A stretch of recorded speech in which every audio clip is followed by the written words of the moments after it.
Hi, welcome to another travel video by Gary Rose Travels. In this video I'm going to be talking all about the state of Meghalaya. So please click like and subscribe for more videos, and also visit GaryRoseTravels.com, and you can now find Gary Rose Travels on Facebook. So for all of the best budget backpacker advice for India, visit GaryRoseTravels.com. So please click like and subscribe to this video, and I hope you enjoy it. So this video is all about the state of Meghalaya, and this is part of my India Travel Northeast Guide. This is part 3 of my series, and I'm actually going to do another video about Meghalaya because there's so much to tell you that I can't fit it all into one video. So I hope that gives a good indication of how much wonderful stuff there is to do there. So in this video you're going to be learning about what to see in Meghalaya, why it is that people like coming to Meghalaya, where to stay, where to eat, and also the average daily costs, how to move around, how to leave. So I hope you learn from this video. So Meghalaya is hugely popular with Indian tourists and Western tourists. It's situated in the northeast of India, as we know, and it's very close to Bangladesh. It's cool, it's hilly, it's green, it's very different to most of India. So if you're from the main land of India, if you're from Rajasthan or perhaps the south and it's really hot and dry, or perhaps it's really humid, coming up to Meghalaya for holidays is a literal breath of fresh air. It's very, very different, and also when it gets really hot, a lot of holidaymakers head there. It's also really, really wet, but more on that in a minute. So it lies next to Bangladesh, and you have to be very careful when visiting, especially if you're trekking, because there's no real indication of where Bangladesh ends and Meghalaya starts. And if you're not careful, you can end up accidentally wandering into Bangladesh, because the border is literally just a sea of trees, and so you have to follow local advice. Obviously ask whoever is staying in the guest house, who owns it, how far can I walk for 1-2 kilometers, and maybe take a guide as well. This can easily be arranged in the guest house that I'm going to give you information about later. So yeah, just do be aware that you can end up wandering too far if you're not careful. So rain. Meghalaya has been classed as one of the wettest places on earth. Now, during their monsoon, it receives an average 467 inches per year during their monsoon. Now, the monsoon lasts from the end of April to beginning of September, so it's during these months that they get that rainfall. So it's not wet all the time. It's damp all the time, but it's not wet all the time. But during the monsoon, it's really, really heavy. Now, we have visited Meghalaya in both the dry season and the wet season. We've been there quite a few times. In the dry season, there's still quite a lot of water. It's still quite damp. There's a lot of water in the rivers and the waterfalls. But in the monsoon, even though it was like beginning of May time that we went, the rainfall was absolutely huge. The storms were really, really vicious.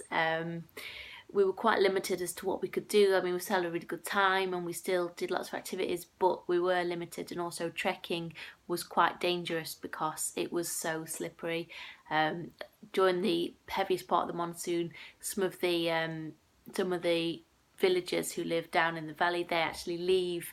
They shut up their village and they come up to higher ground because it gets so wet and is so dangerous. So do bear that in mind before you book any travel plans, before you make any arrangements, that by wet, it's really, really, really wet. Interestingly, some of the Indian tourists who don't often see a lot of rain, like the guys who live in Gujarat or Rajasthan, they come up there for the rain because it is a bit of a novelty. It's something they don't often experience a lot of. So it does get quite busy with Indian tourists during the monsoon because it is something that they don't see. So again, it's up to you really. Perhaps if you've been in the dry and the heat and you want some refreshment, head up there. But please do be careful if you're wanting to trek. So the capital of Meghalaya is a town called Shillong. Now, because of the climate, Shillong was is still perfect for growing tea, and it was used by British colonialists to start tea plantations. So a lot of the architecture is it's old tea plantations and tea warehouses, and it's all made of timber, and it's quite quaint. It's quite nice. It's quite different to most of India. It's a little bit like Nepal in areas because of the hills and the green and the buildings, things. There's a really nice church. Most of the people who live up there are Christian because of the missionaries who went over, so it is quite different. It's also quite, it's quite, as I said, it's quite a scenic town. It's quite pleasant to spend a few days there. It's quite comfortable. Outside of, since leaving Guwahati, it's probably the most comfort that you'll find in the northeast, to be honest. So yeah, accommodation can be quite pricey in Shillong because it is popular with Indian tourists, and when Indians go on holiday they love to spend, so it is quite pricey, so do bear this in mind. Also, with it being a Christian town, around Christian holidays like Easter and Christmas, it gets really busy, so if you're going to travel during these times you want to book ahead and also expect an inflated cost. There's a few places in Shillong which are a little bit more affordable. We have stayed in quite a few, but our favourite one is Hotel Rainbow. It's located on GS Road and it's close to the Baba Tourist Lodge. It's quite cosy. The rooms are like pine clad rooms, and the facilities at the hotel, well, it's a guest house, and it's really quite nice, quite comfortable. I think we paid about 1,400, I think. Again, we stayed there for quite a number of days, and then going and coming back from there, we did that as well. So again, we got a good deal on there. Expect to pay up to about 2,000 for accommodation in Meghalaya. In Shillong especially, expect to pay about up to 2,000. I mean, you can get a good deal again if you stay for some time, if you bargain, if you go in the slightly off season, but when it's really busy, expect to pay about 2,000. Also be aware that although there's quite a lot of, well, there's maybe like 4 or 5 places listed in the Lonely Planet to stay, not all of them accept foreign tourism anymore. This we found is because they know they can get more money out of Indian tourists, and also because, very often Western people are on a little bit more of a budget, and if they sell the room to domestic tourism, they can sell it for perhaps 4,000 or 5,000 rupees. So do bear that in mind. But we know for sure Hotel Rainbow definitely accepts foreign tourism, so that's another reason why we chose it. They understand our needs, basically. So no trip to Meghalaya is complete without a visit to the natural living root bridges. Now, the reason we first went to Meghalaya all the years ago was because we saw these on documentaries, on BBC documentaries. We read about them. This inspired us to go, and we really wanted to go and photograph them because they're very photogenic. We wanted to experience the rainforest for ourselves. So the natural living root bridges are the only sustainable man-made structure that humans have ever made, because it benefits both the plant and humans. They are a huge draw, as you can imagine, because they are really unique. They're only found in this part of the world, and that, coupled with the scenery and the climate and the comfort, that's why it's so popular. It can be a little bit expensive to go and visit them, but I'm going to cover how you guys can do it for less here. So, heading out to the bridges, the main village where the bridges are located is called Cherrapunji. Some people call it Sora. Basically, it's the same place. So if you hear me say Sora or Cherrapunji, it's basically the same. So I'm going to call it Cherrapunji because that's what I know it as. So Cherrapunji is about an hour's drive from Shillong. You can either take a shared taxi from the shared sumo stand, or you can hire your own taxi, or you can hire, so basically I was going to say a car and driver, but it's the same as a taxi really. So there, how you get there. There's not actually any buses which go. You'll find this in the northeast. Buses, there's a few, but for this part of Meghalaya there aren't any. Shared sumos are the way forward. So you can get a shared sumo from the shared sumo stand. This is located a little bit outside of town, I can't remember the name of the road it's on. I'll find out and I will tell you. So basically, head to the shared sumo stand. You want to find out what time goes. What I would do is head there the day before you want to leave to get a good idea of the time. Sorry, excuse me. That's too much. You want to head there the night before to find out the times, also find out where it leaves from, what's information. Don't rock up there hoping to leave at like 3 p.m. because there's only like 2 or 3 that leave throughout the day. You want to be on the first one. Again, it takes an hour to get there. The road is really, really windy, and it stops along the way. It's a very comfortable journey. Comfortable in the sense that it's hot and cozy because you're all squished in together. You're going to get comfortable with your fellow travellers who will more than likely be locals, so they'll have loads and loads of shopping and baggage and things because they want to do as less trips as possible. So yeah, shared sumo stand if you want to do it cheap. Now if you want to do a taxi, you will find lots and lots of small black and yellow taxis all huddled together in the centre of town. I think you can get out to Cherrapunji for about 1,000 rupees one way. 1 second, I'm just looking here. Yeah, it's about 1,000 rupees. Last time we did it, we got shared, so I can't quite remember. So yeah, it's about 1,000 rupees one way. And the benefits basically of taking a taxi are that they will know exactly where to take you. Whereas if you take a shared jeep and you just say Cherrapunji, they will drop you. Yes, they'll drop you in the village, but you won't know where the guest houses are.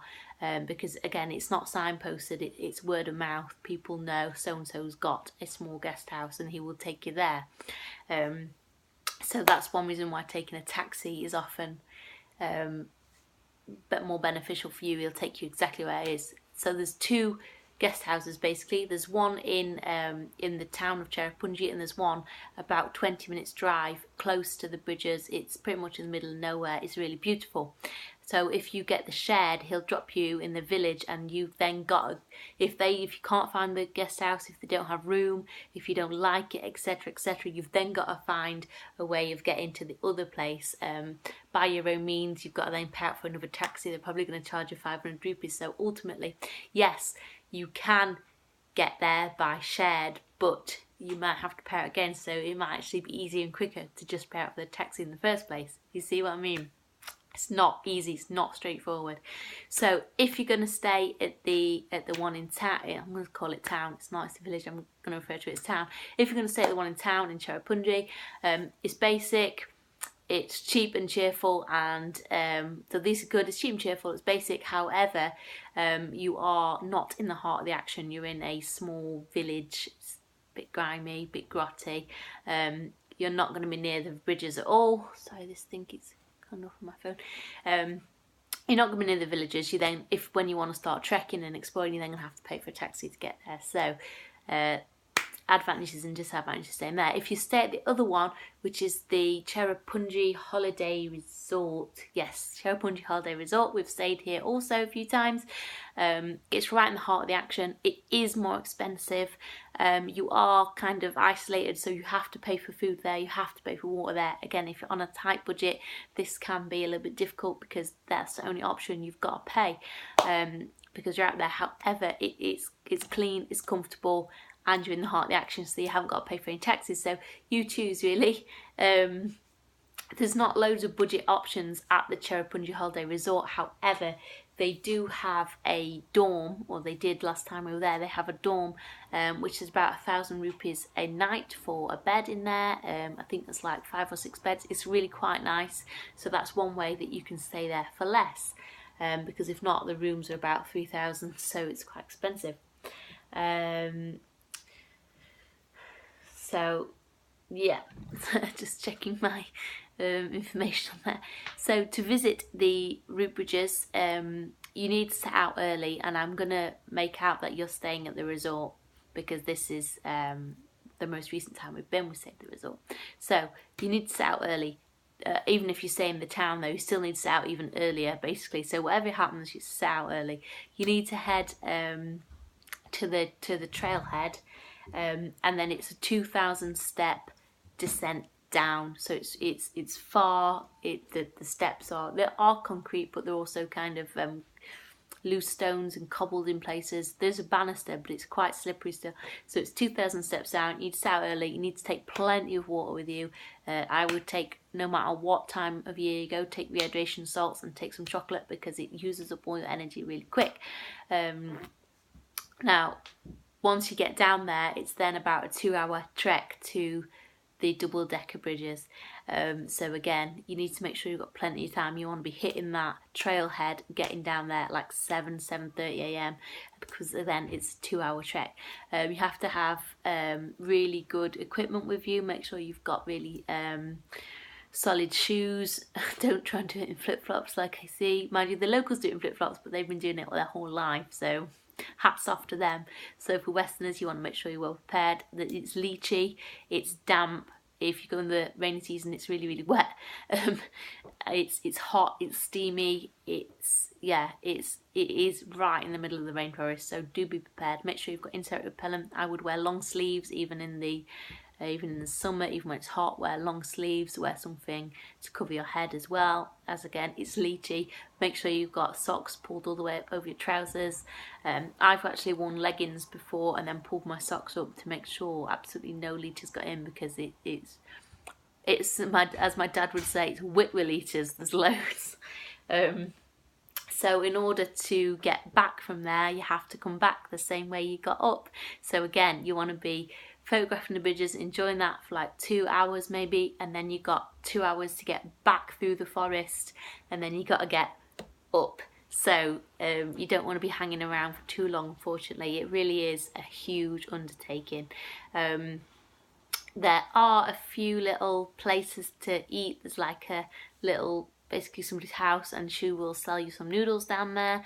There's like a basic shop for Westerners. They sell water and things, but the cost of these things is inflated. However, don't complain too much, because the villagers have to carry whatever it is that they want all the way up, all the way down, and they have to go all the way back up on foot. So please don't complain if they add an extra 5 or 10 rupees on to your noodles or your biscuits or your water, because they have no other means of getting it there, and it's their only income. So yeah, you can eat a few basic things. I would advise you to buy a few things from the guys who sell it in the rainforest floor, because it's good business for them. And also ask if you can take a packed lunch, or take some biscuits or something, basically something sugary to give you energy. So that's visiting the bridges. I'm going to do a post later about sustainable travel in the northeast, and you will learn more about this village that I'm talking about. So it's not over yet. There's more to learn. So leaving Cherrapunji, leaving the holiday resort, leaving the town of Cherrapunji, again, same way that you got there, you can either leave in a shared jeep from the main village. Now this is an advantage of staying in the main village, because obviously you've got access straight away to the jeep straight away, so you haven't got to pay for a taxi. Or you can ask the owners of the holiday resort to get you a taxi.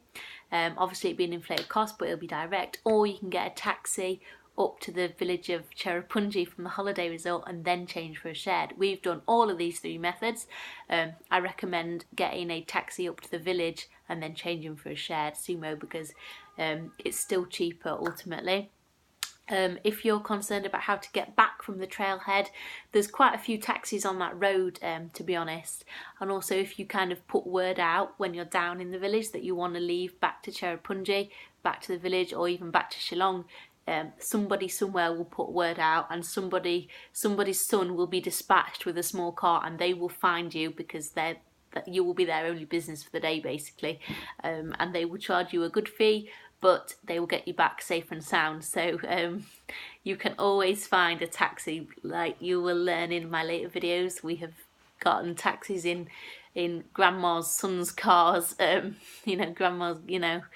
Basically grandma arranged a taxi which was her grandson, who had no idea that's what was happening, but he was told, and he was kind of kicked out of the house and told to do it. And that's how we got a taxi once. So that's how to get back from Cherrapunji. I hope you have learnt all about Cherrapunji in this video, how to visit the natural bridges, how to visit Meghalaya. There's another video about Meghalaya coming next, so I will see you very soon.